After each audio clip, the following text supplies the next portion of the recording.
previous videos, I talked about who is actually worse than Hitler, which is known as the Nazi dictator, who apparently was the worst person alive. However, we concluded out of our three candidates that actually a different person was more evil than Hitler.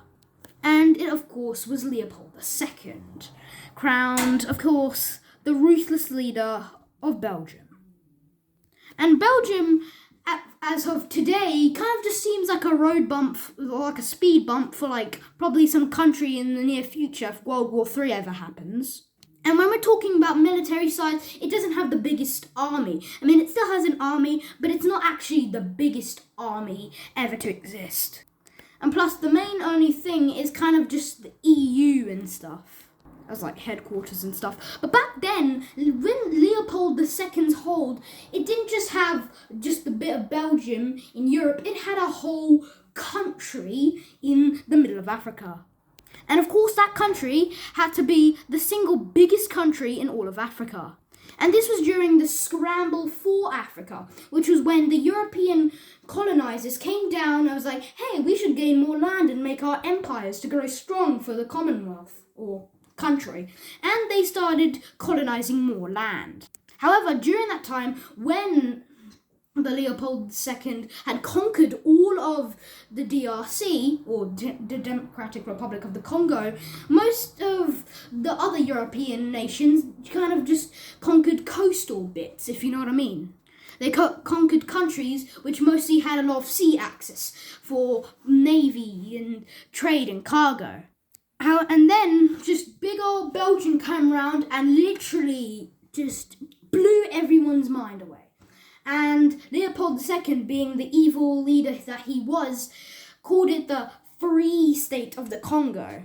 Even though it was nothing but free, because if you learn some of the things that he did, it's pretty ruthless.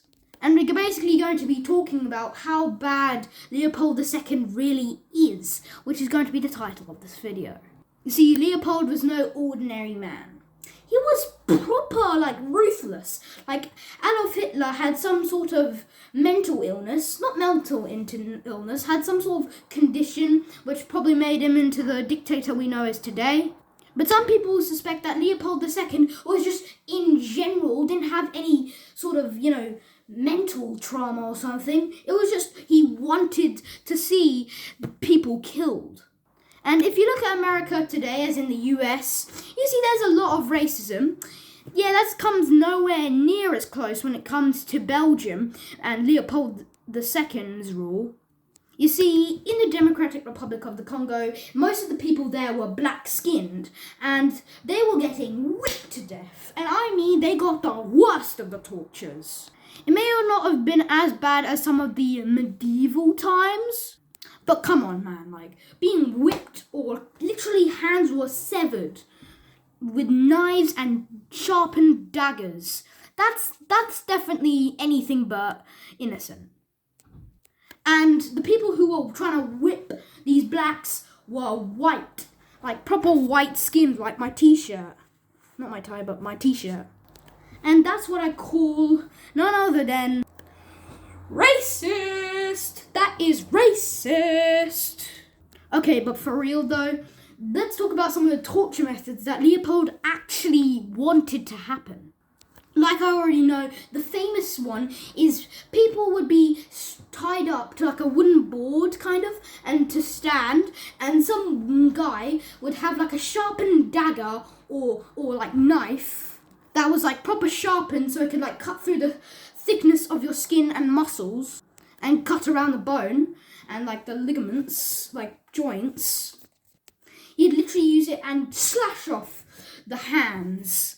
It was kind of like crucifixion instead of having nails bolted straight through your wrists. It would more be cutting your whole hand off with a knife. Except it wasn't done by yourself, it was done by none other than someone else. Another famous torture was the whipping, of course. So it kind of speaks for itself. Someone would go around with a big whip and probably would tie some of the people up against wooden tall buildings and stuff and poles and just whip them until until they were dead. Yes, Leopold wanted that to happen. I mean, dang, I mean, Hitler had some sort of thing, and Stalin, I mean, he was bad, but I mean, come on, Leopold really just takes it out the roof. Now are you convinced of how bad Leopold II really was? Yes, I know it's a longer video, but come on, man, he was really that bad. Alright, final point that convinces you that Leopold was just the worst person ever to exist. And it, of course, was the fact that he was just racist in general. And racism is bad, especially when it comes to white people, white Europeans and black. However, it wasn't exactly seen as a bad thing, as back then there was a lot more racism than you see nowadays in the streets. But yes, that is basically how bad Leopold II really was. And exposure. So yeah, hope you learned something today.